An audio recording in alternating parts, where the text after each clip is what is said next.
আসসালামু আলাইকুম, শুভ সকাল। আপনাদের সবাইকে স্বাগত জানাচ্ছি Bangladesh association of psychiatrist BAP আয়োজিত এবং অপসনিন ফার্মা নিবেদিত আরোগ্য নিকেতন মনের স্বাস্থ্যে। আপনাদের সঙ্গে আছি আমি ডাক্তার মোহাম্মদ তৈয়বুর রহমান রয়েল। আচ্ছা, আপনারা কি বলতে পারবেন যে আমাদের দৈনন্দিন জীবনে সবচেয়ে রহস্যময় অংশ কোনটি? আমার মনে হয় উত্তরটি হবে ঘুম। আমাদের ঘুমের মধ্যে কিন্তু অনেক রহস্যময় ঘটনা ঘটে। আমরা কেন ঘুমাই, স্বপ্ন কেন দেখি, দুঃস্বপ্নই বা কেন দেখি, ঘুমের ভেতরে আসলে কি কি ঘটে, এই সমস্ত কিছু নিয়ে আজকে আমরা আলোচনা করব। আমাদের স্টুডিওতে আজকে উপস্থিত আছেন দুজন বিশেষ অতিথি, তাদের সঙ্গে আমি আপনাদের পরিচয় করিয়ে দিচ্ছি। আমার বামে আছে ডক্টর মোহাম্মদ রাহিনুল ইসলাম, রেসিডেন্ট সাইকিয়াট্রিস্ট, কেন্দ্রীয় মাদকাসক্তি নিরাময় কেন্দ্র, এবং আমার ডানে আছেন ডক্টর আফরোজা আক্তার, সহকারী অধ্যাপক, জাতীয় মানসিক স্বাস্থ্য ইনস্টিটিউট। আপনাদের দুজনকেই আমাদের স্টুডিওতে স্বাগত জানাচ্ছি। আমি প্রথমেই ডক্টর রাহিনুল স্যার আপনার কাছে আসছি। এই যে আমি প্রথমেই বললাম যে এই রহস্যময় ঘুম, কেন মানুষ ঘুমায়, কেন মানুষের কেন ঘুম প্রয়োজন, আপনি যদি আমাদেরকে একটু বলেন। অনেক ধন্যবাদ। আসলে এই কেনর উত্তরটা আসলে খুব বিস্তৃত। সহজভাবে বলা যায় এভাবে, ঘুম ছাড়া কোনো আমাদের উপায় নেই বাঁচার। আমরা যে এই যে বেঁচে থাকি, প্রতিদিন যে কাজকর্ম করি, এর মানে কিন্তু হচ্ছে আমাদের মস্তিষ্ক কিন্তু সারাদিন ধরে চলমান আছে। আসলে মস্তিষ্ক আমাদের জন্ম থেকেই চলছে, এর কোনো ধরনের থামাথামি নেই।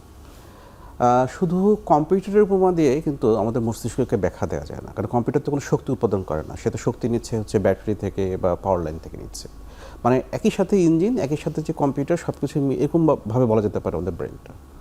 তো সব কাজকর্ম করতে গেলে আমাদের মস্তিষ্কের যে একদম কোষ পর্যায়ে একেবারে যাকে বলে ভিতরে সূক্ষ্মভাবে কিন্তু অনেক রকম বর্জ্য পদার্থ তৈরি হয়। ঠিক যেমনভাবে ধরা যাক একটা ইঞ্জিন চললে যেমন তার ভিতরে বর্জ্য তৈরি হয়, তেমনি এই যে একটা বর্জ্য পদার্থ তৈরি হচ্ছে, এটাকে যদি এই সেলগুলো থেকে যদি ঠিকঠাকভাবে বের না করা হয়, তাহলে কিন্তু আমাদের পক্ষে স্বাভাবিকভাবে বেঁচে থাকার কোনো কারণ নেই। এটা অন্যভাবে ব্যাখ্যা করা যায়, কারণ যেমন গবেষণায় যেমন দেখা যাচ্ছে 5 থেকে 7 দিন মতন যদি কাউকে ঘুম থেকে বঞ্চিত রাখা যায় ইচ্ছের বিরুদ্ধে জোর করে, তাদের কিন্তু সাধারণত মৃত্যুই ঘটে, এবং গবেষণা কিন্তু করা হয়েছে এবং দুর্ভাগ্যজনকভাবে বাস্তবে প্রয়োগ করা হয়েছে। এর পাশাপাশি আমরা যে প্রতিদিন যে শিখছি, আমাদের প্রতিদিন যে অনেক রকম কিছু জানছি, পড়ছি, দেখা সাক্ষাৎ হচ্ছে, অনেক ইনফরমেশন, অনেক তথ্য কিন্তু আমাদের মাথায় যাচ্ছে। এই তথ্যগুলো গোছানোর জন্য কিন্তু আমাদের ঘুম দরকার আছে। এর পাশাপাশি যদি বলি আমাদের সুস্থভাবে বেঁচে থাকার মানে কি, নিশ্চয়ই আমি এভাবে বলতে পারি, মনোযোগ দিতে পারা, আবেগের প্রকাশটা নিয়ন্ত্রণে রাখতে পারা, যে দায়িত্ব সেটা পালন করতে পারা, প্রত্যেকটা বিষয়ে মিলে তো আমরা সুস্থ থাকি। এই সব কাজ কিন্তু একটু ঠিকভাবে হবে না যদি না আমাদের ঘুমের যে মান আছে, ঘুমের যে অদৃশ্য বেশ কিছু মান আছে, সে মান অনুসরণ করে যদি আমরা ঘুমোতে না পারি। এক কথা বলা যায় হচ্ছে রাতের ঘুম, এই কথাটা বলা খুব জরুরি। অনেকে আমাদের ভুল ধারণা আছে বোধহয়, সংখ্যার ব্যাপার বোধহয় এটা, যে হচ্ছে আমরা যদি হচ্ছে এমন করি যে আমরা রাতের বেলা 7 ঘন্টা ঘুমালাম না, দিনের বেলা 7 ঘন্টা ঘুমালাম, এই অঙ্কের হিসাবটা ব্রেন বোঝে না। আচ্ছা, ব্রেন চায় রাতের বেলা ঘুম। এবার একটা ইন্টারেস্টিং কথা যোগ করতে চাই, আমাদের যেমন ঘড়ি আছে, আমাদের সূর্যের সাথে কেন্দ্র করে আমরা সময় নির্ধারণ করেছি, খুব অদ্ভুতভাবে কিন্তু আমাদের ঘুমের যে ঘড়ি আছে সেটা কিন্তু সবসময় 24 ঘন্টা অনুসরণ করে না। এটা কিন্তু অদ্ভুতভাবে কিন্তু এটা ডিস্ট্রিবিউশনে কিন্তু 24 ঘন্টারই বেশি সময়। আচ্ছা, এবং এর একটা ব্যাংকও আছে, এবং প্রত্যেক মানুষের যেমন একটা স্বাভাবিক ঘুমের একটা পরিসীমা থাকে। কেউ দেখা যাচ্ছে 5 ঘন্টা ঘুমিয়ে ফ্রেশ, কেউ 6 ঘন্টা ঘুমানোর পর নিজেকে ফ্রেশ মনে করেন, কারো 7 ঘন্টা লাগে, কারো 8 ঘন্টা লাগে, যাদেরকে আমরা বলি শর্ট স্লিপার বা লং স্লিপার বলি আর কি। এখন ইন্টারেস্টিং ব্যাপার হলো, ধরা যাক কোনো কারণে আমরা গুরুতর কারণে ঘুমাচ্ছি না, আমাদের ব্রেন কিন্তু আমরা জানতে হিসাবটা নিখুঁতভাবে রাখে, যোগ বিয়োগ হিসাবটা নিখুঁতভাবে রাখে। পরবর্তীতে দেখা যাবে যে আমরা একটু বেশি বেশি করে ঘুমাবো, মানে ঘুমের ব্যাংক থেকে কিন্তু ব্যালেন্সটা কিন্তু আমাদের ব্রেন ঠিক রাখে। এক কথা বলা যেতে পারে, এমনিতে ইন্টারনাল অর্গানসগুলোর কি কোনো ব্যাপার আছে? শুধু ব্রেনের রেস্টোরেশন আমরা জানলাম, সবগুলোই আছে, সবগুলোর সাথে সম্পর্ক আছে, শুধুমাত্র ইন্টারনাল।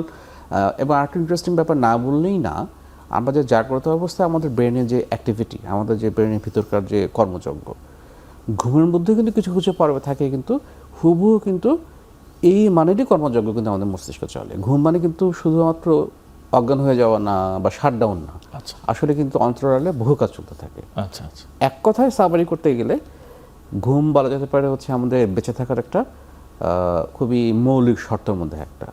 ঘুম ঠিক তো মন ঠিক। Thank you very much. আমরা আবার আপনার কাছে আসব। আমি ডক্টর আফরোজা আক্তার আপনার কাছে আসছি। এই যে ডক্টর রায়হানুল ইসলাম আমাদেরকে অনেক কিছুই বললেন, আমরা একটা সুস্থ মানুষের আসলে কতক্ষণ ঘুমানো উচিত, উনি শর্ট স্লিপার লং স্লিপারের কথা বললেন, বা এটি কি আসলে ফিক্সড? প্রত্যেককে আমরা অনেক সময় গড়ে বলে ফেলে যে হ্যাঁ 8 ঘন্টা ঘুমাতে হবে, এটা কি সবার ক্ষেত্রেই প্রযোজ্য নাকি এর ভেতরে কিছুটা ভ্যারিয়েশন আছে? আচ্ছা, ধন্যবাদ। ঘুমের জন্য আসলে বলে যে ইন জেনারেল সবার জন্য 6 থেকে 8 ঘন্টা অন্তত ঘুমানো উচিত। এবং ভাইয়া যেটা বললেন যে রাতের বেলার ঘুম, এটা খুব জরুরি। এবং আরও একটা বিষয় হচ্ছে এই যে 6 থেকে 8 ঘন্টা ঘুম, এই ঘুমটা কিন্তু ভেঙে ভেঙে নয়, একটানা রাতের বেলার ঘুম, এটা হচ্ছে জরুরি। আর আপনি যেটা বললেন যে শর্ট স্লিপার লং স্লিপার, আসলে হয় কি মানে ঘুম নিয়ে যত গবেষণা হচ্ছে আরও অনেক অনেক নতুন জিনিস আবিষ্কার হচ্ছে। তো এরকমও আছে যে 4 থেকে 6 ঘন্টা যারা ঘুমান তাদের ক্ষেত্রেও এই যে ঘুমের যে প্রয়োজনীয়তার, সেই প্রয়োজনীয়তাটা কিন্তু হচ্ছে গিয়ে এরপরেও ফিল আপ হচ্ছে, ওনাদেরকে বলা হয় শর্ট স্লিপার। আচ্ছা। আর লং স্লিপার হচ্ছে তারা সাধারণত 8 থেকে 10 ঘন্টা বা 12 ঘন্টা ঘুমিয়ে থাকেন। এক্ষেত্রে ঠিক একই, কিন্তু বিষয়টা হচ্ছে শুধুমাত্র এই 6 থেকে 8 ঘন্টা ঘুম না, এইটার সাথে সম্পর্কযুক্ত আছে কিন্তু বয়স। আচ্ছা। বয়স একটা ফ্যাক্ট, মানে বয়সের সাথে এটি পরিবর্তিত হয়। যেমন নিউবর্ন, একেবারে ছোট্ট শিশু যে জন্ম নিয়েছে, তার ক্ষেত্রে হয় কি সে কিন্তু ঘুমায় বেশি, তার জন্য কিন্তু ঘুমটা অনেক বেশি জরুরি, সারাদিন ঘুমাবে। এবং তার এই ঘুমের সাথে আমাদের আগের বক্তা তিনি বললেন যে ঘুমের সাথে যে আমাদের শরীর এবং মনের যে কার্যক্রমগুলো জড়িত, শিশুদের ক্ষেত্রে তো সেটা আরও বেশি জড়িত।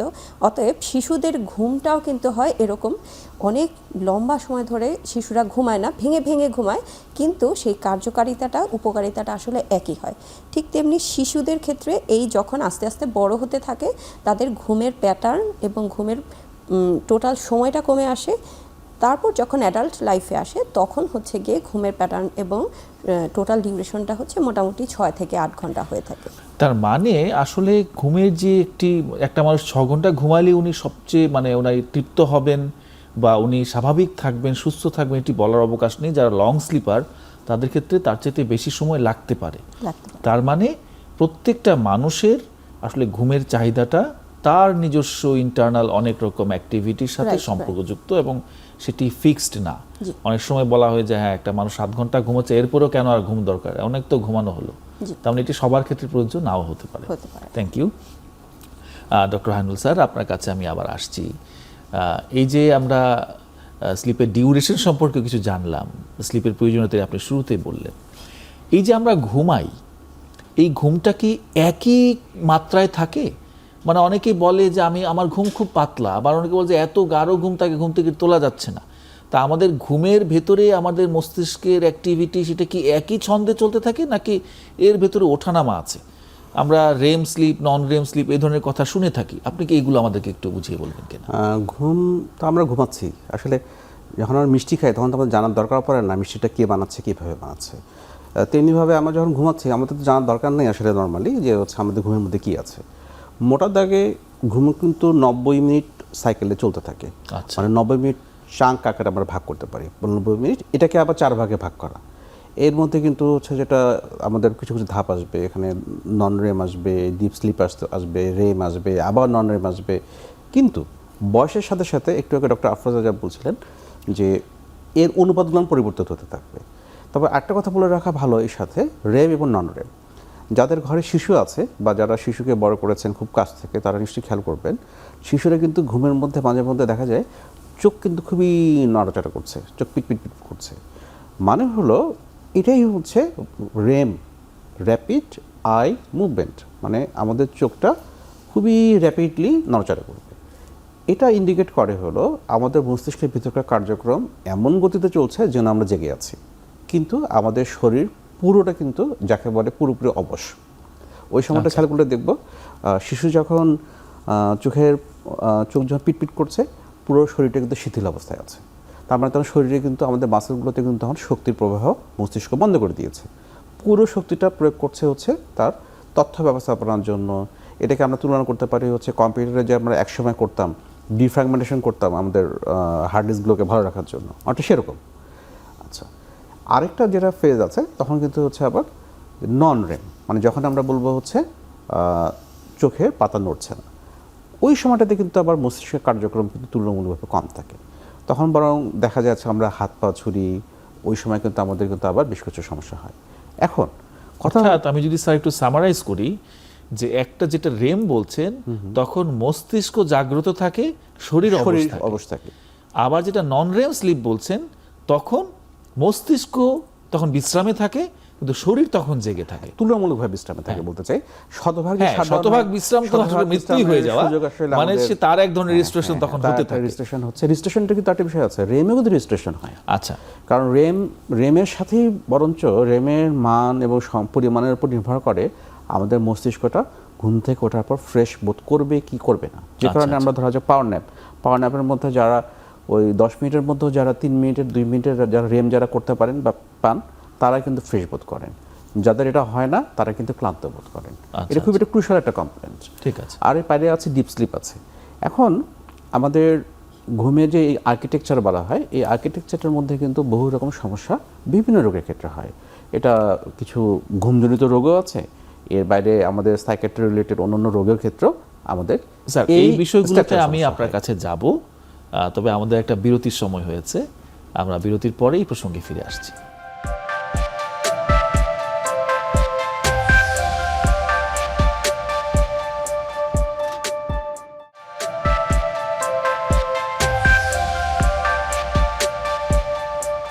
স্যার আমরা আপনার কাছে যেখানে ছিলাম, যে আপনি রেম স্লিপ এবং নন রেম স্লিপ আমাদেরকে বুঝিয়ে বলছিলেন যে এই দুটো পর্যায়ে ব্রেনের আসলে কি কি হয় বা আমাদের শরীরের অন্যান্য অঙ্গ প্রত্যঙ্গের ক্ষেত্রে কি হয়। তো আমরা এই রেম স্লিপ এবং নন রেম স্লিপের যে ইম্পর্টেন্স আছে সেগুলোতে আমি আসব, তবে এর সূত্র ধরে আমি আরেকটা প্রসঙ্গে যাচ্ছি ডক্টর আফরোজা আক্তারের কাছে। এই যে বোবায় ধরা বলে একটা বিষয় আমরা দেখতে পাই, বোবায় ধরা, এটা আসলে কি বোঝায়? এই সাধারণ জনগণ বা সাধারণ মানুষের মধ্যে একটা প্রবণতা, এবং এটা একটা অনেক রকম ফিলোসফিক্যাল বলতে পারেন, স্পিরিচুয়াল বলতে পারেন, অনেকের নানা রকম তার মতো করে এটা এক রকমের অনেক মিথও আছে এই ব্যাপারে। তো এটি কি বোঝায়? আচ্ছা, বোবায় ধরা এটা আসলে আমাদের ভাষায় ডাক্তারি বিদ্যায় বলা হয় স্লিপ প্যারালাইসিস। রাহানুল স্যার যেটা বলছিলেন যে আমাদের রেম অ্যান্ড নন রেম স্লিপের এই যে অ্যাক্টিভিটিসের দিকে যদি একটু খেয়াল করি, রেম স্লিপের সময় হয় কি আমাদের ব্রেইনটা হচ্ছে গিয়ে খুব বেশি অ্যাক্টিভ থাকে, কিন্তু শরীরটা, মজার ব্যাপার হচ্ছে শরীরটা একেবারে পূর্ণ মাত্রায় রিল্যাক্স থাকে, শরীরের নড়াচড়াটা অনেক কম থাকে। তো আমাদের সাধারণত হয় কি আমরা যখন ঘুম থেকে জাগি ওই সময়টাতে হচ্ছে ধীরে ধীরে আমাদের এই শরীরের নড়াচড়া মাসেল যে রিল্যাক্স থাকে ওই জায়গাটা থেকে কিন্তু আমাদের প্যারালাইসিস থেকে এক ধরনের স্বাভাবিক হয়। তখন হচ্ছে কি আমরা একেবারে স্বাভাবিকভাবে ঘুম থেকে জাগি। কিন্তু কখনো কখনো এরকমটা হয় কেউ ডাক দিলে অথবা অটোমেটিক্যালি ওই সময়টাতে অর্থাৎ রেম স্লিপের সময় যদি ঘুম ভেঙে যায় হঠাৎ করে, ওই সময়টাতে হয় কি আমাদের ব্রেইনটা জাগ্রত হয়ে গেল কিন্তু শরীর তখন সাথে সাথে জাগ্রত হতে পারছে না, যার ফলে হয় কি আমাদের শরীর জাগ্রত হতে না পারলে আপনি চিন্তা করেন আমার মধ্যে কিন্তু একটা আতঙ্ক তৈরি হবে, আমার ব্রেইন কিন্তু অ্যাক্টিভ আছে, তো যার ফলে আমাদের মধ্যে একটা ভয়ঙ্কর একটা ভীতি তৈরি হয়। এই ভীতিটার কারণে হচ্ছে গিয়ে আমরা যেটাকে এখন প্রচলিত শব্দ হিসেবে বলি যে বোবায় ধরা। এটা নিয়ে মিথগুলো কীরকম, অনেক সময় বলে যে এটা একটা ভয়ঙ্কর কিছু, এটার কারণে বড় কিছু হয়ে যেতে পারে। আসলে এই প্রোগ্রামের মাধ্যমে আপনার মাধ্যমে আমি যেটা বলতে চাচ্ছি যে বোবায় ধরা এটা কিন্তু একটা স্বাভাবিক প্রক্রিয়া, এটা নিয়ে ভয়ের কিছু নেই। এটা নিয়ে এইটা নিয়ে একদম স্পেসিফিক্যালি এইটার জন্যই হচ্ছে গিয়ে নানান জায়গায় যেতে হবে তেমন কোনো ভয়ের কিছু আসলে নেই। আচ্ছা, তার মানে আমরা যদি সামারাইজ করি যেটি স্যারও বলছিলেন যে আমাদের রেমের অবস্থায় তার এমনিতে তো মস্তিষ্ক অ্যাক্টিভ থাকে কিন্তু তিনি মানে জেগে থাকেন না তখন।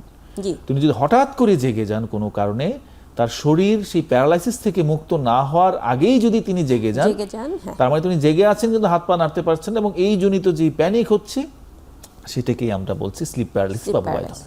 Thank you sir. এইবার আমরা আমাদের সেই শুরুতে আমরা যে রহস্যময় কথাটি বলেছিলাম, আমার মনে হয় যে আমাদের যাপিত জীবনের সবচেয়ে রহস্যময় হচ্ছে ঘুম, বা আরও স্পেসিফিক্যালি বলি স্বপ্ন। আমরা স্বপ্ন কেন দেখি, দুঃস্বপ্নই বা কেন দেখি? আমরা অনেক বাচ্চাকে দেখতে পারি যে খুব আটকে উঠে চিৎকার করে উঠছে, ঘুম ভেঙে যাচ্ছে, অনেক জিজ্ঞেস করা হচ্ছে কিছুই বলতে পারছে না, অনেকক্ষণ কান্নাকাটি করে আবার ঘুমিয়ে যাচ্ছে। বয়স্ক মানুষদের ক্ষেত্রে একটু কম দেখা যায়, কিন্তু স্বপ্ন তো আমরা সবাই দেখি। তো এই স্বপ্ন দেখা, দুঃস্বপ্ন দেখা বা এই আর্তচিৎকার, এটি একটু আমাদেরকে বুঝিয়ে বলে। মেডিকেল সায়েন্সের যদি বলি সব থেকে একটা রহস্যময় অংশটাকে কিন্তু আমার কাছে মনে হয় স্বপ্ন। কারণ স্বপ্ন আমরা যেভাবেই বুঝি না কেন বা বলি না কেন, স্বপ্ন কিন্তু আমরা আসলে প্রতিদিনই দেখি, কিন্তু আমরা আবার এমনভাবে ভুলে যাই যেন কিছুই দেখিনি। আমরা অনেকে কিন্তু দাবি করি যে আমি তো কোনো স্বপ্নই দেখি না। আবার একটা গ্রুপ দেখবেন দাবি করে হচ্ছে যেটা আমি তো প্রচুর স্বপ্ন দেখি। হ্যাঁ, অনেকে বলে যে সারা রাতই স্বপ্ন সারা দেখি, রাতে আমি মনে হচ্ছে স্বপ্ন ঘুমাই ততক্ষণ কিছু না কিছু দেখতে থাকি। হ্যাঁ, মানে এখানে কিন্তু একটা খুবই একটা অদ্ভুত ব্যাপার হলো যে আমরা যে বেঁচে আছি, যে এই মুহূর্তে কথা বলছি, আমাদের সাপেক্ষে যে সময়টাকে আমরা যেভাবে মূল্যায়ন করি, বুঝি, এই ক্রমটা কিন্তু ঘুমের মধ্যে কিন্তু আমাদের আসলে থাকে না। 5 সেকেন্ডের স্বপ্ন কিন্তু আমাদের কাছে মনে হতে পারে অনন্তকাল। তার মানে হলো আমাদের যে পারসেপশন, আমরা পৃথিবীকে যেভাবে দেখি, এটা কিন্তু আসলে বেশ অনেকটাই গোলমেলে। আর স্বপ্ন কেন দেখি এ প্রশ্নের উত্তর দেওয়া অত্যন্ত মুশকিল। আরও আমার ব্যক্তিগতভাবে বিভিন্ন বইপত্র পড়ার পর নির্দিষ্ট এভাবে বলতে পারি, আমরা ছোট থেকে বড় পর্যন্ত যত তথ্যগুলো আমরা অ্যাকোমোডেট করি, এই তথ্যগুলো তো আমাদের মস্তিষ্কে বিভিন্ন জায়গায় ছড়িয়ে ছিটিয়ে থাকে। এই তথ্যগুলো কিন্তু আমাদের মস্তিষ্ক বিভিন্নভাবে ব্যবস্থাপনা করে।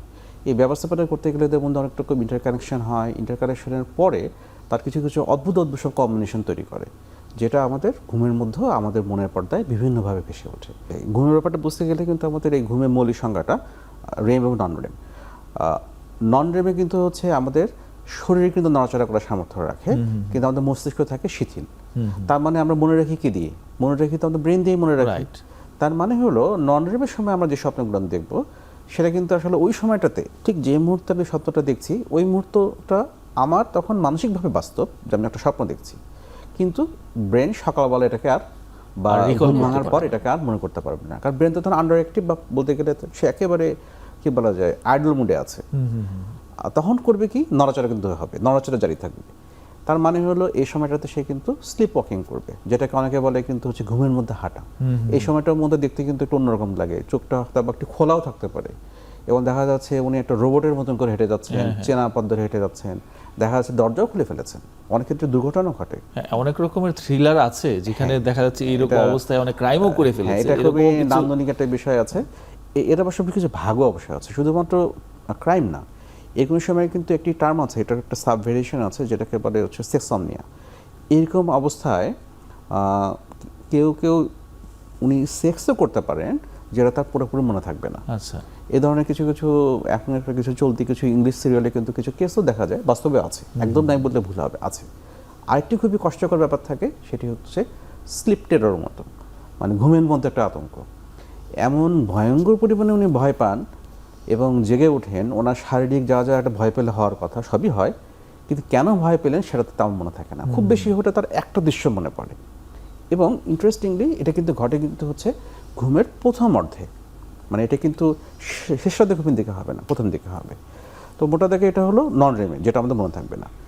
রেমে আমরা বলেছি কি, আমাদের মস্তিষ্ক থাকে সুপার অ্যাক্টিভ। এই সময় আমরা যা যা স্বপ্ন দেখব, এই স্বপ্নটা আমাদের বলতে গেলে দাড়ি কমা সেমিকোলন সহ আমাদের খুবই উজ্জ্বলভাবে মনে থাকে। এই সময় আমাদের কিছু সমস্যা হতে পারে। Thank you. আমার মনে হয় যেটি আমাদের দর্শকদের কাছে এটি পরিষ্কার হওয়ার কথা, বেশ বিস্তারিতই বলেছেন। Thank you very much doctor Afroza Akter. আমরা ঘুম নিয়ে অনেক কিছুই জানছি, তাহলে আমি আবার ঘুমের বেসিক একটা প্রশ্নে আবার ফিরে আসি, যেটি আমাদের আগের আলোচনাগুলো তো কিছুটা উঠে এসেছে। এই যে দিনের ঘুম বা রাতের ঘুম, আসলে আমাদের শরীরটা কেন তৈরি করা, কিভাবে তৈরি করা, আচ্ছা, আমাদের এই দিনের ঘুম বা রাতের ঘুমের মধ্যে কোয়ালিটেটিভ কি পার্থক্য আছে কিনা, জি। তো এটার জন্য সার্কাডিয়ান রিদম বলে একটা কথা আছে, এই জিনিসটাই বা আসলে কি জিনিস? আচ্ছা, সার্কাডিয়ান রিদম এটা আসলে বিভিন্ন মানে ঘুম নিয়ে কিন্তু ঘুম, স্বপ্ন, সার্কাডিয়ান রিদম নিয়ে কিন্তু অনেক গবেষণা হয়েছে এবং হচ্ছে। এটা কিন্তু একটা বিশাল চলমান প্রক্রিয়া, এবং ইন্টারেস্টিংলি ধীরে ধীরে কিন্তু আরও অনেক নতুন নতুন তথ্য আবিষ্কার হচ্ছে। সার্কাডিয়ান রিদম যেটা আমরা বলি যে ওই যে স্যার যেটা আগে বলছিলেন যে দেহ ঘড়ি বা জৈবিক ঘড়ি, আমাদের শরীরটা কিন্তু এই যে আমাদের 24 ঘন্টার মধ্যে সারাটা দিন সূর্য থাকবে, রোদ উঠবে, তারপর হচ্ছে সন্ধ্যা হবে, রোদ চলে যাবে, এরপরে হচ্ছে অন্ধকার হবে, রাত হবে, ধীরে ধীরে একটা সময় আমাদের ঘুমের সময় আসবে। তো আমাদের এই দেহ ঘড়িটা হয় কি তৈরি হয়েছে এমনভাবে যে আমরা দিনের বেলা যে ঘুমাবো সেই জায়গাটার সাথে রাতের বেলার পার্থক্যটা হচ্ছে এখানে যে আমরা যখন রাতে ঘুমাতে যাই তখন আমাদের দেহ ঘড়ির সাথে হচ্ছে গিয়ে কিছু শারীরিক পরিবর্তন ঘটে, হ্যাঁ, শরীরের সাথে ঘুমের সাথে পরিবর্তন ঘটে এবং এটা কিন্তু শুধু ঘুমালেই পরিবর্তনটা আসবে। যেটা হয় কি যে আমরা যখন ঘুমাই তখন আমাদের ঘুমের যে কাজগুলো অলরেডি বলা হয়েছে, তার সাথে আমাদের শরীরে কিছু হরমোন রিলিজ হয় ঘুমাতে গেলে। আমাদের শরীরে হচ্ছে আমরা যখন ঘুমাই তখন হচ্ছে গিয়ে কর্টিসল বা আরও কিছু হরমোন হচ্ছে রিলিজ হয়, যে হরমোনের সাথে কিন্তু আমাদের শরীরের ডেভেলপমেন্ট গ্রোথের সাথে এবং দিনের বেলা আমরা যে কাজগুলো করছি তার সাথে অনেক কিছুর সাথে আমাদের শরীরের বিভিন্ন অর্গানগুলোর কিন্তু সম্পর্কযুক্ত। তো এই সার্কাডিয়ান রিদমটা হচ্ছে আমার যতটুকু মনে পড়ে 1729 সালে জ্যাক মাইরেন উনি আবিষ্কার করেন এই যে সার্কাডিয়ান রিদম, এবং উনি প্রথম দেখেন উদ্ভিদের মধ্যে। ওইখান থেকে ধীরে ধীরে আসে যে মানব শরীরে এই সার্কাডিয়ান রিদমটা আসলে কী এবং কিভাবে কাজ করে।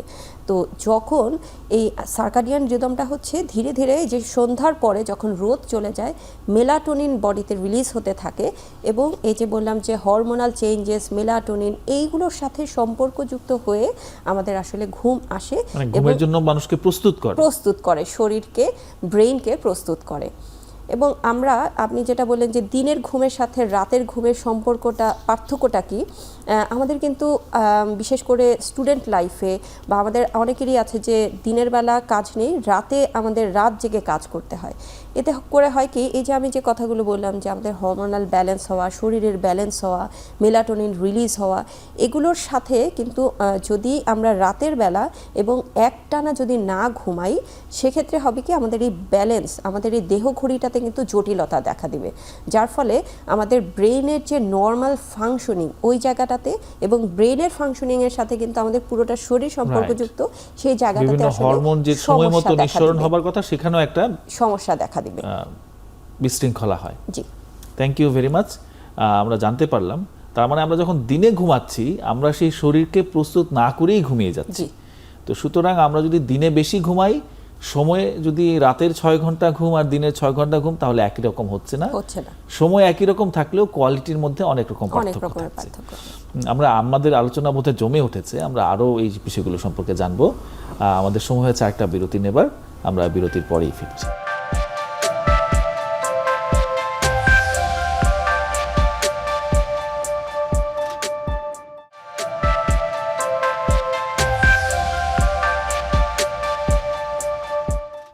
দর্শক, ফিরে আসলাম বিরতির পর। অপসুইন ফার্মা নিবেদিত আরোগ্য নিকেতন মনের স্বাস্থ্যে ডক্টর আফরোজা আক্তার, আমরা আপনার কাছেই ছিলাম, আপনার কাছেই ফিরে এসেছি। তো আপনি আমাদেরকে আরেকটু বলুন যে ইনসমনিয়া শব্দটা তো আমরা সঙ্গে সবাই পরিচিত, এটি বলতে আসলে কি বোঝায়? আবার হাইপারসমনোলেন্স, বেশি ঘুমানো, এটাই বা আসলে কি? এই জিনিসগুলো আমাদেরকে একটু যদি বুঝিয়ে বলেন। আচ্ছা, এখনকার কিন্তু অনেকেই এই শব্দটা ব্যবহার করে যে আমার ইনসমনিয়ার প্রবলেম আছে, ঘুমের সমস্যা থাকলে ইনসমনিয়া আছে। আসলে আমরা মনে হয় আমাদের পরবর্তী আলোচনায়ও আসবে যে ঘুমের সমস্যা এটা কিন্তু একটা লক্ষণ। এই লক্ষণটা যদি এক এক সময় এক এক রকমভাবে আসতে পারে এবং আমরা যে আলোচনায় আসছিল যে ঘুমের সমস্যাটা আসলে কোন জায়গাটাতে হবে, ঘুম আসতে সমস্যা হবে, ঘুম বারবার ভাঙবে, নাকি হচ্ছে গিয়ে খুব দ্রুত রাতের বেলা ঘুমালাম কিন্তু সকালবেলা খুব দ্রুত ঘুম ভেঙে গেল আর আমি ঘুমাতে পারছি না, বিভিন্ন স্টেজ আছে। তো আমরা যেটা বলি যে ঘুমের যে সমস্যাটা, যখন এই ঘুমের সমস্যাটাকে বিভিন্ন কারণ দিয়ে ব্যাখ্যা করা যায়, সেটা শারীরিক কারণ হতে পারে, সেটা মানসিক কারণ হতে পারে, কিন্তু যখন আমরা ইনসমনিয়া বলি এই শব্দটা আসলে একেবারে সরাসরি সম্পর্কযুক্ত ঘুমের একটা অসুখের সাথে, যেটাকে বলা হয় ইনসমনিয়া বা ইনসমনিয়া ডিসঅর্ডার। কখন আমরা বলবো? যখন ঘুমের সমস্যা, আমি যেটা বললাম যে যেভাবেই হোক ঘুমের সমস্যাটা আসুক, ঘুমের সমস্যা যদি সপ্তাহে অন্তত 3 দিন ঘুমের সমস্যা হচ্ছে আমার, এবং এটা যদি অন্তত 3 মাস ধরে এই সমস্যাটা যদি সাস্টেইন করে, তাহলে আমরা বলবো যে তার হয়তোবা ইনসমনিয়া ডিসঅর্ডার বা ইনসমনিয়া আছে। মোট কথা হচ্ছে ঘুমের পরিমাণ কমে যাবে এবং আনইন্টারাপ্টেড হবে না, ঘুমে বারবার ভেঙে যাচ্ছে এরকম যদি হয় সেক্ষেত্রে। এবং এই ইনসমনিয়া ডিসঅর্ডার বলার জন্য কিন্তু আমার অন্য কোনো শারীরিক রোগের কারণে আমার ঘুমের সমস্যা হচ্ছে না বা অন্য কোনো মানসিক রোগের কারণে ঘুম হচ্ছে না, যদি হয় তখনই আমরা বলতে পারবো যে ইনসমনিয়া ডিসঅর্ডার। আর বেশি ঘুমানো এই হাইপারসমনোলেন্স? হাইপারসমনোলেন্স হচ্ছে এটাও আসলে কখনো কখনো একটা লক্ষণ হিসেবে আসতে পারে, কখনো কখনো এটা হচ্ছে গিয়ে এই ঘুমের এক ধরনের রোগ হিসেবেও আসতে পারে। হয় কি হাইপারসমনোলেন্স আমরা কখন বলবো যে রাতের বেলা অতিরিক্ত ঘুমাচ্ছে, এটাও হতে পারে, মানে তার যে স্বাভাবিক ঘুমের প্যাটার্ন তার চেয়ে অনেক বেশি ঘুমাচ্ছে, অথবা দিনের বেলাতেও তার সাথে সে রাতেও ঘুমাচ্ছে এবং দিনের বেলাও তার খুব ঘুম ঘুম লাগে, অথবা হচ্ছে গিয়ে সে দিনের বেলাতেও অনেক বেশি ঘুমাচ্ছে। আচ্ছা, এটার পিছনেও কারণ কিন্তু আসলে শুধু মানসিক বলা যাবে না, সেক্ষেত্রে অনেক মানসিক রোগের কারণেও হতে পারে, অনেক ক্ষেত্রে কিন্তু অনেকগুলো শারীরিক রোগের ক্ষেত্রেও কিন্তু হতে পারে যে তার মধ্যে হাইপারসমনোলেন্স ডেভেলপ করেছে। ওকে, থ্যাংক ইউ স্যার। আপনার কাছে আমরা আসছি। এই যে আমরা তো যেহেতু ঘুম নিয়ে আলোচনা করছি এবং ঘুম মানসিক স্বাস্থ্যের একটা অন্যতম অনুষঙ্গ, তো এই ঘুমের সাথে এই বিভিন্ন রকম মানসিক রোগের কি সম্পর্ক আছে, এটি যদি আপনি একটু আমাদেরকে বিস্তারিত বলেন। ডক্টর আফরোজা একটু আগে বলছিলেন, ঘুম আসলে বলা যেতে পারে সাইকিয়াট্রির রোগগুলোর জ্বরের মতন। জ্বর নিজে কোনো লক্ষণ নয়, কিন্তু আসলে অনেক হাজার হাজার বা লক্ষ লক্ষ রোগের একটা লক্ষণ। এক এক অসুখে জ্বরের প্যাটার্নটা এক এক রকম। ঘুমটাও এমন একটা বিষয়, সাইকিয়াট্রির কোনো একটা ডিসঅর্ডারকে ভুগবেন, ওনার ঘুমের কোনো ধরনের পরিবর্তন হবে না। পরিবর্তনটা বলছি কেন, কোনো কোনো ক্ষেত্রে ঘুম বেড়েও যেতে পারে, কোনো কোনো ক্ষেত্রে কমেও যেতে পারে, বোড়াতে ক্ষেত্রে দুটোই তো হয়। আর সব থেকে চোখে পড়ার মতো পরিবর্তন হয় খুব আমাদের চেনা জানা, আমাদের খুবই একটা বাজার মধ্যে হ্যাসেলে পড়তে হয়, সেটি হচ্ছে বাইপোলার ম্যানিয়া, যে রোগের ক্ষেত্রে কিন্তু মানুষের ঘুমের প্রয়োজন কমে যায়। উনি দেখা যাচ্ছে 2 ঘন্টা 3 ঘন্টা ঘুমিয়ে ফ্রেশ মনে করেন, তারপর দেখা যাচ্ছে মধ্যরাতে উঠে ঘর গোছানো শুরু করলেন বা অনেক রকম কাজকর্ম করা শুরু করলেন, কিন্তু উনি কিন্তু খুব ফ্রেশ বোধ করছেন। এটাও কিন্তু একটা অস্বাভাবিক অবস্থা, অর্থাৎ তার চাহিদাই কমে যাচ্ছে, ঘুমের প্রয়োজনীয়তা কমে গেছে এবং ডিক্রিজ নিড ফর স্লিপ ইংরেজিতে যেভাবে বলা আছে।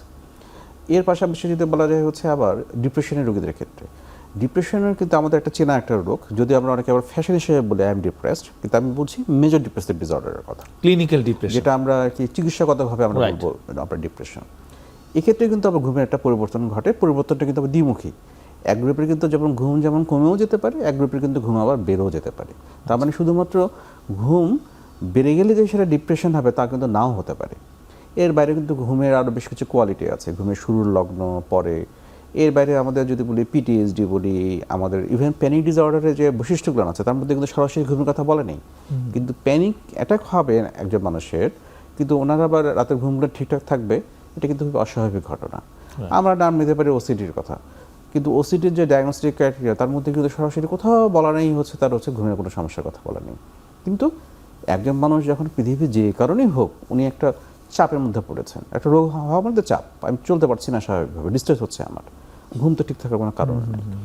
এক কথায় বলতে চাই যে এমন কোনো সাইকিয়াট্রিক কন্ডিশন নেই, সেটা আমাদের মেজর সাইকিয়াট্রিক ডিসঅর্ডার হোক কি মাইনর হোক, যেখানে ঘুম স্পর্শ করে না। তো এইখানে যে আপনি পিটিএসডির কথা বললেন, তো পিটিএসডিতে কি হয়, দুঃস্বপ্নগুলো কি বারবার দেখতে থাকে বা একটু বেশি আরেকটি বিষয় হয় পিটিএসডিতে, তা তো হয়, পিটিএসডিতে তো ফ্ল্যাশব্যাকও হয়, প্রচুর দুঃস্বপ্ন তারা দেখেন এবং ঘুমের মধ্যে কিন্তু হচ্ছে যেটা যে আমরা একটু আগে যে বলছিলাম যে নাইট টেররের মতন ঘটনা কিন্তু ঘটে, যে এটা পিটিএসডি তো বলতে গেলে একটা অভিজ্ঞতাটা খুবই এমন কোনো ভয়ঙ্কর সিচুয়েশন যেখানে তার অথবা তার নিকটতম আপনজন কারো মৃত্যুর আশঙ্কা আছে, এমন পরিস্থিতিতেই কারণেই তো সাধারণত মানুষের পিটিএসডি বা অ্যাকোটিস্টিক ডিসঅর্ডারগুলো হয়। তো এই ধারাবাহিকতায় কিন্তু তার দুঃস্বপ্নের মধ্যে কিন্তু ওই ঘটনাগুলো কিন্তু ফিরে ফিরে আসে। আচ্ছা, তো যার দুঃস্বপ্নের মধ্যে ফিরে আসবে, জেগে থাকলে ফ্ল্যাশব্যাক আর ঘুমানোর মধ্যে কিন্তু হচ্ছে আবার দুঃস্বপ্ন আকারে ফেরত আসে। তো এটা তার জন্য খুব একটা কষ্টকর আর অভিজ্ঞতা। এমনিতে ওভারঅল স্যার, যেহেতু আপনি ওসিডির কথা বললেন বা প্যানিক অ্যাটাকের কথা বললেন, সাধারণত অ্যাংজাইটি ডিসঅর্ডারগুলোর ক্ষেত্রে ঘুমের আসলে কি ধরনের পরিবর্তন হয়? অ্যাংজাইটি ডিসঅর্ডারের ক্ষেত্রে এখানে ঘুমের পরিবর্তন যেটা বেশিরভাগ ক্ষেত্রে হয় হচ্ছে যেটা তাদের ঘুম আসতে দেরি হয়, মানে ঘুমটা শুরু হতে দেরি হয়। মোটা দাগে যদি ভাগ করা যায়, কিন্তু মানুষ হচ্ছে এমন একটা আমরা প্রাণী যে আসলে সরাসরি 100%কে এক গ্রুপে ফেলে না দেওয়াই ভালো। ডিপ্রেশনের ক্ষেত্রে মোটা দাগে প্যাটার্ন যেটা দেখা যায়, একটা হচ্ছে হয়তো হতে পারে ঘুম ভেঙে যায় বেশ কয়েকবার, এবং কিংবা যে সময় উনি ঘুম থেকে উঠতেন তার ঘন্টা দুয়েক আগে ওনার ঘুমটা ভেঙে যায়, আর ঘুমোতে পারেন না। আচ্ছা, এবং তার সকালবেলা ঘুম থেকে ওঠার পরে যে পরিমাণে তার ফ্রেশ আগে বোধ করতেন ঠিক তেমনটি মনে করেন না। Thank you sir. Doctor Afroza, আমি আপনার কাছে আসছি। আমরা এই প্রসঙ্গে আরও কিছু ঘুমজনিত কিছু সমস্যা, অনেকে ঘুমের মধ্যে খুব নাক ডাকেন, হ্যাঁ, দেখা যাচ্ছে ঘুমের মধ্যে নাক ডাকতে দম বন্ধ হয়ে যাচ্ছে, আবার ঘুম, আবার একটু আস্তে আস্তে মনে হচ্ছে এই দম আটকে বোধহয় মারাই গেলেন, কিছুক্ষণ পর আবার শ্বাস নেওয়া শুরু করেন, আবার নাক ডাকতে থাকেন। এই যে অবস্ট্রাকটিভ স্লিপ অ্যাপনিয়া, এটি আমাদেরকে একটু যদি বুঝিয়ে বলেন আসলে কি আচ্ছা, ঘটে। নামেই কিন্তু হচ্ছে গিয়ে তার লক্ষণগুলো প্রকাশ পাচ্ছে, অবস্ট্রাকটিভ স্লিপ অ্যাপনিয়া। তার মানে হচ্ছে কি, আপনি যেটা বললেন যে ঘুমের সময় তার হয় কি যে আমাদের যে শ্বাসনালী দিয়ে আমরা শ্বাস নিচ্ছি, তো এই অবস্ট্রাকটিভ স্লিপ অ্যাপনিয়াতে হয় কি উপরের শ্বাসনালীর অংশে হচ্ছে গিয়ে অবস্ট্রাকশন তৈরি হয় কোনো না কোনো কারণগুলোতে আমরা পরে যাচ্ছি, কিন্তু ওই যার ফলে হয় কি তার মধ্যে হচ্ছে গিয়ে হঠাৎ করে তিনি কিন্তু ঘুমাচ্ছেন, ঘুমের মধ্যে আমাদের নর্মাল প্রক্রিয়া চলছে, শ্বাস নিচ্ছি, ওই সময় হয় কি কখনো কখনো এই যে উপরের শ্বাসনালীতে হচ্ছে কি অবস্ট্রাকশন বা কোনো কারণে তার শ্বাস নিতে কষ্ট হচ্ছে, যার ফলে সংকুচিত হয়ে যায়, এবং তখন তার ওই মানুষের মধ্যে হচ্ছে কখনো কখনো একেবারে কমপ্লিট শ্বাস নিতে সমস্যা হয় অথবা আংশিক শ্বাস নিতে সমস্যা হয়, যার ফলে এই পরিস্থিতিতে কিন্তু অনেকেই ঘুম ভেঙে যাচ্ছে, তার খুব শ্বাসকষ্ট হচ্ছে, দম আটকে গিয়েছে, ওই অবস্থায় সে ঘুম ভেঙে আতঙ্কিত হয়ে ঘুম ভেঙে যায়। তো এই অবস্ট্রাকটিভ স্লিপ অ্যাপনিয়া এটা কিন্তু আমি একটা লক্ষণ একদিনের জন্য হচ্ছে তা না, এটা কিন্তু বেশ লম্বা সময় ধরেই থাকবে, এবং এর পেছনেও কিন্তু কারণ আছে। তার মধ্যে যেটা আমরা খুব কমনলি যেটা পাই সেটা হচ্ছে গিয়ে ওবেসিটি, অর্থাৎ ওজন যদি অনেক বেশি হয়, যদি উপরের শ্বাসনালীতে যদি কোনো রোগ থাকে, যেমন হচ্ছে গিয়ে টনসিলাইটিস থাকে, বা আরও কিছু ক্ষেত্রে হয় যে অনেক সময় হচ্ছে গিয়ে মাদকাসক্তি বা আমরা কিছু কিছু ওষুধের ক্ষেত্রেও কিন্তু হয়ে থাকে। কিন্তু আমাদের এক্ষেত্রে যেটা করণীয় অবস্ট্রাকটিভ স্লিপ অ্যাপনিয়াতে, আমরা বলি যে না, এই রোগের এই যে নাক ডাকছে, প্রচণ্ড নাক ডাকছে এবং নাক ডাকার সাথে যে দমবন্ধের মতো লক্ষণ হচ্ছে, এক্ষেত্রে আমরা বলি যে হ্যাঁ, মনে হয় এক্ষেত্রে করণীয় কিছুই নাই। ইভেন আপনি হয়তো জানেন অনেক গবেষণায় কিন্তু বলে যে শুধু নাক ডাকার জন্য, আন্তর্জাতিক গবেষণা বলে যে শুধু নাক ডাকার জন্য কিন্তু ডিভোর্সেরও হিস্ট্রি আছে। হ্যাঁ, তো সেক্ষেত্রে এটার কিন্তু আসলে খুব ভালো চিকিৎসা আছে, চিকিৎসা করলে কিন্তু হচ্ছে গিয়ে ভালো হওয়ার মতো আমরা অনেক পরিস্থিতি আমরা করতে পারি যে চিকিৎসায় রোগী ভালো হয়ে যেতে পারে। Thank you very much. আমরা আসছি আমাদের সর্বশেষ বিরতির পর, আমরা আবার ফিরে আসছি।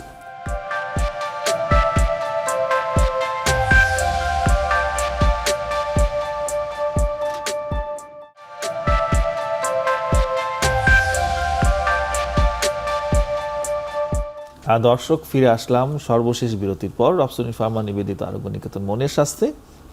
ডক্টর আফরোজা আক্তার, আপনি অবস্ট্রাকটিভ স্লিপ অ্যাপনিয়া নিয়েছিলেন।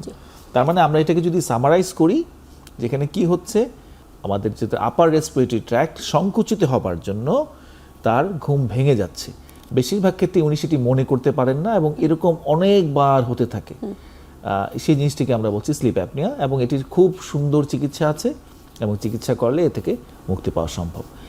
আরেকটা প্রসঙ্গ আমি জেনে রাখছি, সেটা হচ্ছে আরেকটা কমপ্লেন আমরা পাই, অনেকে বলতে থাকেন যে যখন ঘুমের সময় হয় তার পায়ে একটা অস্বস্তি বোধ করে, পা নাড়াতে হয় বা পায়ের মধ্যে চাবায় কামড়ায়, এই ধরনের কমপ্লেনও করে থাকেন। এটিকে বলতে আসলে এটা আমাদের এই মানসিক স্বাস্থ্যের ভাষায় এটিকে কি বলে?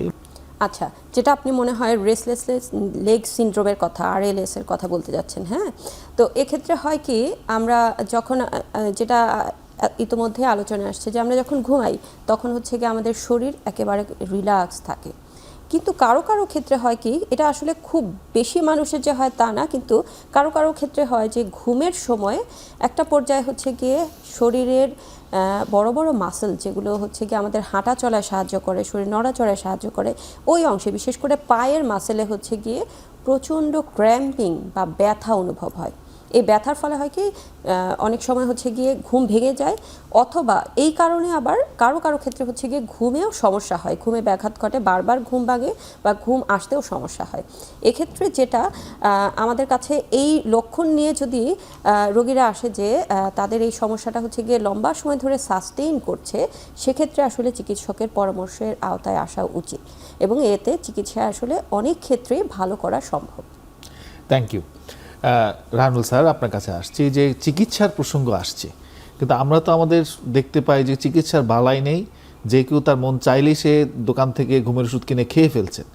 তো এই যে সেলফ প্রেসক্রাইবিং একটা ব্যাপার, এবং এটা তো নিশ্চয়ই অনেক অ্যাবিউজও হচ্ছে, অনেকে দেখা যাচ্ছে ঘুমের ওষুধে আসক্ত হয়ে যাচ্ছেন। স্যার, এই বিষয়ে আপনি একটু কিছু বলবেন কিনা?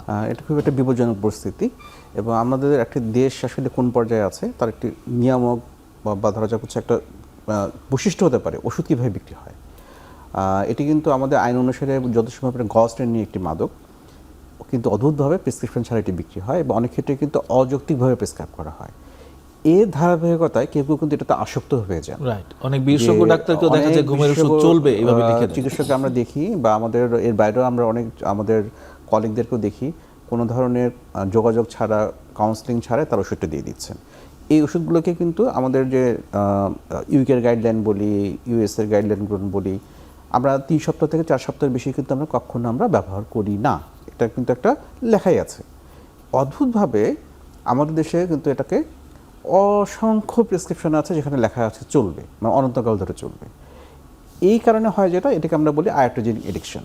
আমাদের সেটা ভুরি ভুরি দেখা যাচ্ছে এবং এটা অদ্ভুতভাবে দ্বিমুখীভাবে আচরণ করে।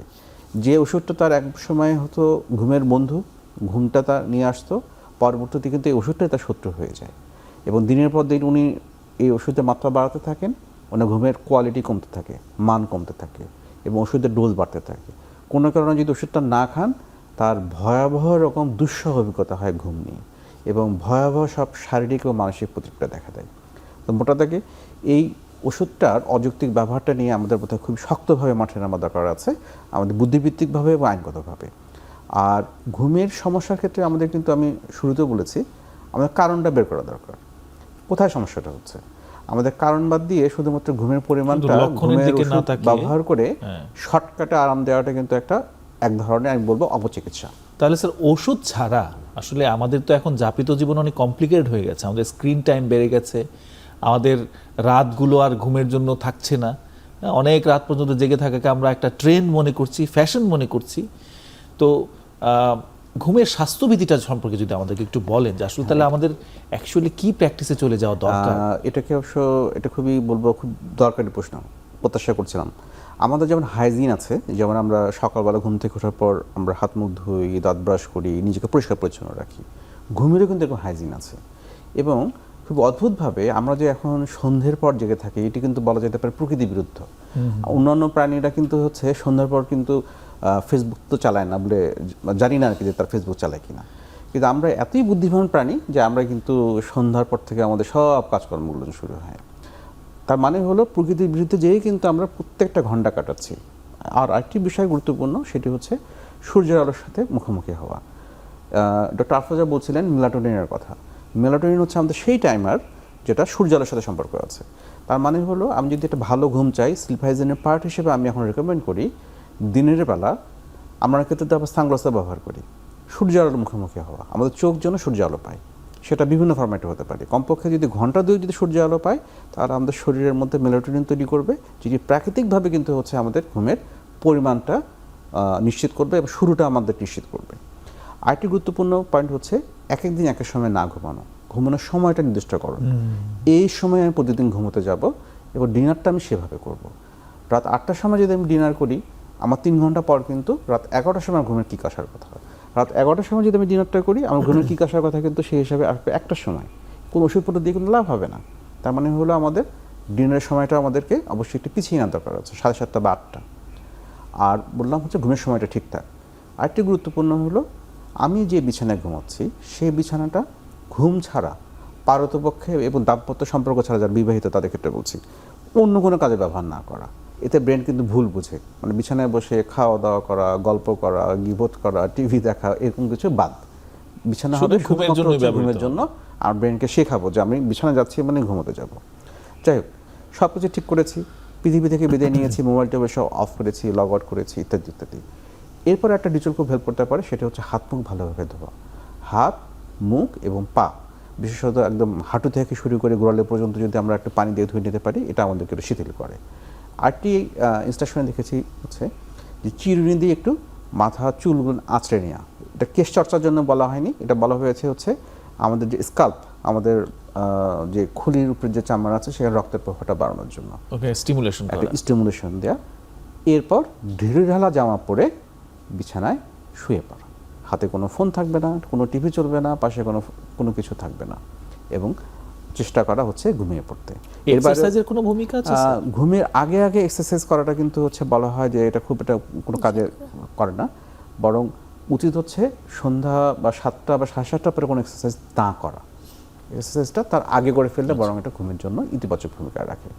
এবং 20 মিনিটের মধ্যে যদি ঘুম না আসে, উচিত হচ্ছে আইডিয়ালি উচিত যে আমাদের উঠে আসা, আমাদের একঘেয়ে কিছু করা এবং ভুলেও এমন কোনো কিছু না দেখা যেটা আমাদের ব্রেনকে উত্তেজিত করে। তখন যদি আমরা একটা খুবই উঁচু বিটে কোনো একটা গান শুনি বা দেখি, এটা কিন্তু আমাদের রেটিকুলার অ্যাক্টিভিটি সিস্টেম বলে একটি বিষয় আছে, যেটা আমাদের জাগ্রত অবস্থার সফটওয়্যার, এটাকে তখন অ্যাক্টিভেট করে দেয় এবং ঘুমের সময়টাকে অনেক বেশি পিছিয়ে দেয়।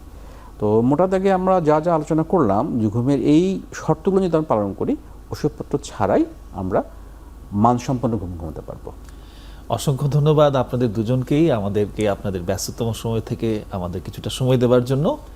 দর্শক মণ্ডলী, আপনাদেরকেও ধন্যবাদ। আমরা চেষ্টা করেছি ঘুম নিয়ে বিশদভাবে আলোচনা করতে, কারণ যেটি শুরুতে বলেছিলাম, এই ঘুমকে যদি আমরা বশে আনতে পারি, আমাদের ঘুম যদি স্বাভাবিক থাকে, তাহলে কিন্তু আমরা অনেক শারীরিক এবং মানসিক সমস্যা থেকে আমরা প্যাসিভলি, অজান্তেই আমরা সেই সমস্যার সমাধান করে ফেলতে পারবো। সুতরাং আসুন আমরা ঘুমের যত্ন নিই, আমরা ঘুমকে করে তুলি আনন্দময়, তাহলে জীবন হবে ছন্দময়। আপনাদের সবাইকে ধন্যবাদ।